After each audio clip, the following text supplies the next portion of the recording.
200 kata dan terdiri dari 8 kalimat. Untuk kata kunci di modul 2 ini, metode yang digunakan, terus produk yang didistribusikan, sama software yang digunakan.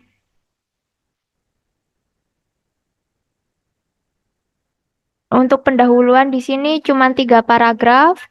Paragraf pertama memuat teori umum mengenai optimasi, metode transportasi, dan seterusnya. Lalu paragraf kedua itu penjelasan studi kasus kalian. Lalu paragraf ketiga itu ada metode software yang digunakan untuk menyelesaikan masalah studi kasus, serta rumusan kesimpulan permasalahan yang dihadapi perusahaan. Lalu untuk tinjauan pustakanya, ada satu subbab wajib yang harus kalian cantumin. Wajib mencantumkan teori mengenai POM-QM. Lalu metode penelitiannya ada 5. Terus di pengolahan data ini kita tulis ya metodenya transportasi dengan metode apa kayak Northwest Corner, dan Least Cost. Nah, terus softwarenya itu pakai POM-QM. Nah, penjelasan software itu harus 12 poin penjelasan ya dari mulai sampai selesai. Di pengolahan data, ada data mentah, yaitu soal praktikum, dan data mentah berupa tabel, kayak ini. Terus input datanya dari POM-QM, terus jelasin singkat mengenai data apa saja yang diinput dalam POM-QM. Lalu output data, penyelesaian visible awal kan ada NWC. Nah, itu dijelasin output transportation result-nya, analisis hasil output transportasi result, yaitu biaya minimal, pengalokasian, dan ada kolom dummy apa tidak di output kalian. Lalu di output marginal cost, itu kalian menganalisis hasil output dengan menambahkan biaya jika alokasi tidak sesuai. Lalu di output iterasi itu kalian jelasin di metode itu ada berapa iterasi. Lalu di shipping list, kalian jelasin shipment cost-nya itu berapa saja. Nah, untuk metode list cost, Vogel, Vogel sama Modi itu penjelasannya sama kayak metode NWC. Lalu di analisis pembahasan itu ada 3 paragraf.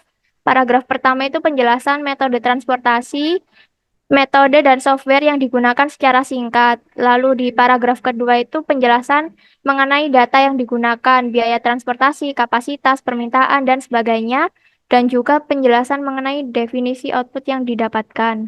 Lalu untuk paragraf ketiga itu penjelasan output yang didapatkan dari hasil pengolahan data, seperti alokasi produknya berapa, biayanya berapa, dan sebagainya. Untuk kesimpulan ini menggambarkan jawaban dari tujuan hipotesis. Di kesimpulan itu berisi hasil dari running program kalian, lalu kelebihan dari software kalian, saran untuk penelitian selanjutnya, dan perbandingan software dengan perhitungan manual. Untuk daftar pustakanya masih tetap. Nah, untuk lampiran perhitungan itu kalian hanya melampirkan perhitungan manual metode NWC saja. Udah sekian penjelasan saya. Apa ada yang mau ditanyain?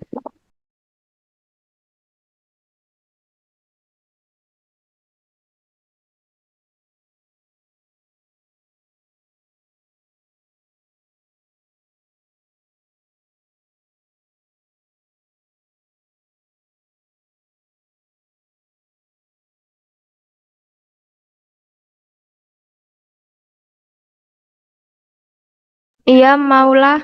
Ada yang mau ditanyain?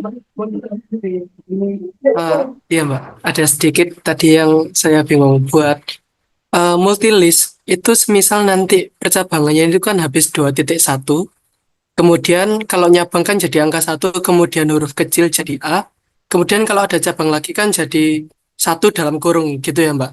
Nah, dalam multilist itu nanti semuanya rata kiri atau eh, agak ke depan? Soalnya dari atas sampai bawah saya lihat ada yang beda-beda, jadi agak bingung sayanya. Terima kasih Mbak. Rata kiri. Nggih, Mbak. Siap. Oke. Ada lagi yang mau ditanyain?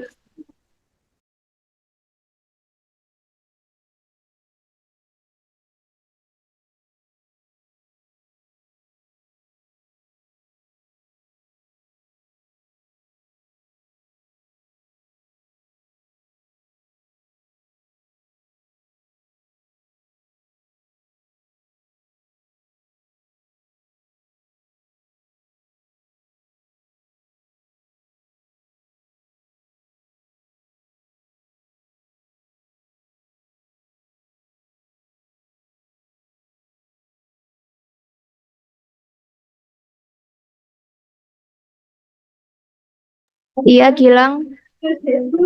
Permisi Mbak, izin bertanya. Buat nanti pengumpulannya itu apa aja ya Mbak? Selain laporan dan sebagainya, kan itu nanti kita bikin beberapa Untuk metode itu ya. pengumpulannya itu nanti jurnal, lampiran perhitungan, terus lampiran perhitungan kan itu nyatu dengan jurnal, terus ada lampiran literatur, lalu software.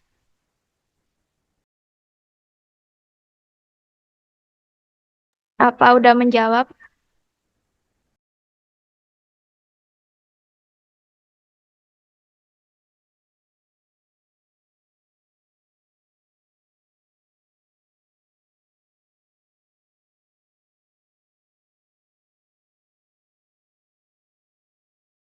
Oke, ada yang mau ditanyain lagi?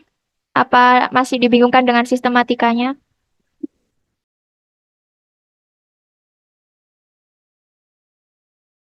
Oh iya, untuk soal praktikum nanti di-share di web LSMI ya.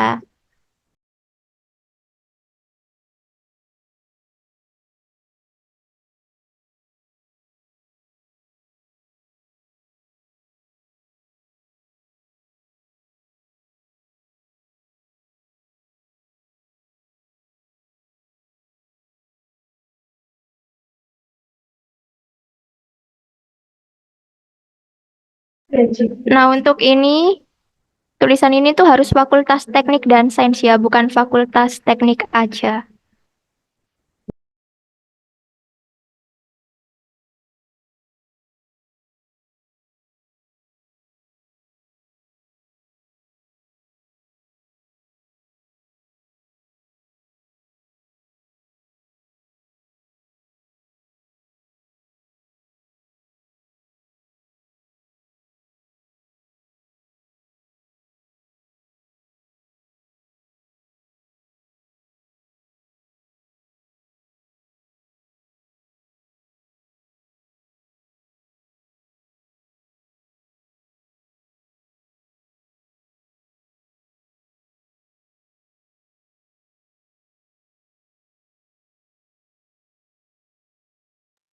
Oke, ada yang ditanyain lagi?